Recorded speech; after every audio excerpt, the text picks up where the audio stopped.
This is what it's like to be the father of a 5-year-old boy. My son, yeah, that's a fucking A1 setup. My son, I have 2, the little 5-year-old is such a little fucker. I walked in my house the other day and he goes, "Hey man, why don't you hug me?" I go, "What?" He goes, "Why don't you hug me, man?" He never asked me to hold him anymore. So I go, "You want daddy to hold you?" He's like, "Yeah, hug me, man." So I pick him up and I'm looking at my baby boy. I go, "You just want dad to hold you?" He's like, "I just want you to hug me, man." And I'm staring at him. I was like, this is a sweet moment. And then I feel a hot, spreading, piercing sensation on my midsection. And I go, "Are you peeing on me?" And he goes, "Yeah." I wanted to hit him so bad. Bad too, like wanna knock all of his cute little fucking baby teeth out of his mouth. But I didn't. I dropped him. I go, "Are you hungry? Are you thirsty? Here, I'll make you something." He's so crazy.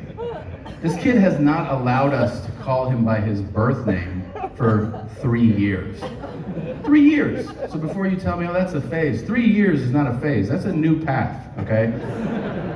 Yeah, his name is Julian, and that's what we called him because it's his name. And he always responded to it, and every variation of it. Julian, Juju, Julian, Jujito, all of it, he was always like, yeah. And then one day, after his 2nd birthday, he was like, "Don't you fucking call me that shit." And he wouldn't even engage people who called him what he wanted to, if you didn't call him his name that he gave himself. His self-imposed name, which, buckle up, is teacher. Is there a creepier name for a little 5-year-old who called themselves, like, "I am teacher"? And like, it sounds like Jordan Peele's next movie, like a kid from the woods walks out into town, he's like, "Follow teacher and you will live forever." And you're like, okay, all right. So we called him fucking teacher, yeah. You know how weird it is? I'm a grown man, I walk in, "Is teacher home?" He's like, "Yes, teacher's here." I'm like, "Hello, teacher." It's so fucking creepy. The only other person that went by teacher that I'm aware of is Charles Manson. So I'm worried, all right?